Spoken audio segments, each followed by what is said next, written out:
Good Friday morning. It is the 10th of January, 2025. And look at that. Down the south, you got a southern snow going on way southwest of us. Gonna be cold today. Not quite as windy, but still kind of breezy out there. So it's gonna feel cold. Has to get up around 30 or so today. We're gonna have a little warming trend here over the weekend. Maybe above freezing tomorrow, but definitely above freezing Sunday and Monday before we get into the chill again next week. We do have a little bit of the snow that's going to come up into our area. If we're fortunate, as a snow lover, we can get an inch or maybe two if we just happen to get some favorable dynamics going on. That's questionable. It could also mean a little bit higher ratio, meaning better dendrite growth on the snow crystals, and that's why it would make it a little bit more. So here we go. Let's just kind of go forward. We can see this low coming up here, but you can see that there's not a ton of moisture up in our area. But we do get some snow here tomorrow, and then it moves out really, really quick. That's why there's not expected much in that respect. We're still cold. Tomorrow, don't get me wrong, a little bit breezy, so it's going to still feel pretty cold. But then you can see that as of Sunday, we're going to get into these isobars, or the isotherms. I mean, actually, the temperature side for the 500 millibar are coming a little bit further north. So we're getting a little warmer, and that is going to be true for both Sunday, Monday, before this front comes down and brings the cold again. And that cold will come in by Tuesday, so we're already chilly again.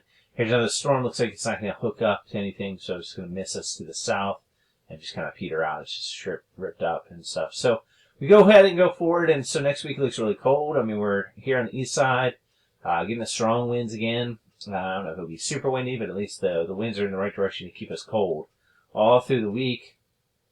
It definitely looks windy at times for sure. Cold, cold, cold, cold. Just cold is sticking around. Clear and cold, cold, cold. It's just the repeat. This high is getting into an interesting position because it could return air and actually give us some warmth later in the period. We'll have to see how things pan out. And here comes another system way far south causing some of the snow. We get some cold air damming here because of the trajectory of stuff. And here comes another front to reinforce the cold. But we're really far out there at this point. I think the question is now, does the cold stick around, stay around long enough for this storm to potentially hook up with cold air? See what the models here show. It looks like it's trying, but it may not, or it may just be a mixture of situation or a mixture of precipitation. I don't think it's set in stone on how this will come out, but it's right around the 20th, which is when the next window of opportunity is for the storm.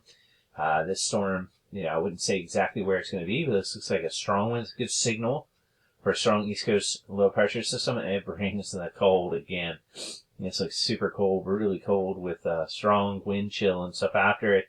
And then we plunge right back into the super cold. And this is the period we have to watch for an incredibly cold amount of air.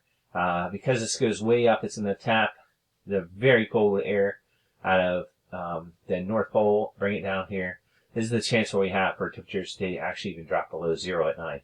If this is all true. And look, another southern snowstorm. Because when you get this strong and suppressive of cold to the north, it has a chance to bring, systems that are in the southern stream further to our south and also cause snow in the south. That's so far off, I wouldn't count on it, but I'm just showing you that's the possibility. And again, more cold coming in, so not warming up really, other than that one little shot there a few days. So there you go. That's the forecast and the outlook. Again, we're not talking about much tonight. I'll look really quick at the snow total. So here's the snow for this evening, as we see, a little bit, maybe an inch or so, on the GFS as the American model. Now this is the 10-to-1 ratio. As I said, if we get some higher ratios, maybe we'll get a little more than that. I'm going to go to something that tries to calculate that. It's a different way of measuring snow. So you see here, it's a little more widespread, an inch or inch and a half. Maybe up to 2 inches, from this. I wouldn't count on any more than an inch to 2 at the most. Maybe just a coating. Just depends on exactly how things come true. Just to be in balance, let me look at the European really quick. So again, here you go with the coating to about an inch. I think if we go to the higher ratios again, or the something that tries to 10 inches, a little more widespread, maybe an inch or so. So around an inch looks very possible here on the short-term models. Let me look at the true high-resolution short-term, just really quick to see what that looks like. And this one really tries to get much more of a finer view on where the snow and stuff will fall. This is picking up the mountains. That's why you're seeing a little bit higher there. In general, though, we're talking about an inch. I mean, that's about the best. Coating to an inch, maybe 2. if we happen to get some better banding or some better dendritic snow growth, as they say, from the ice.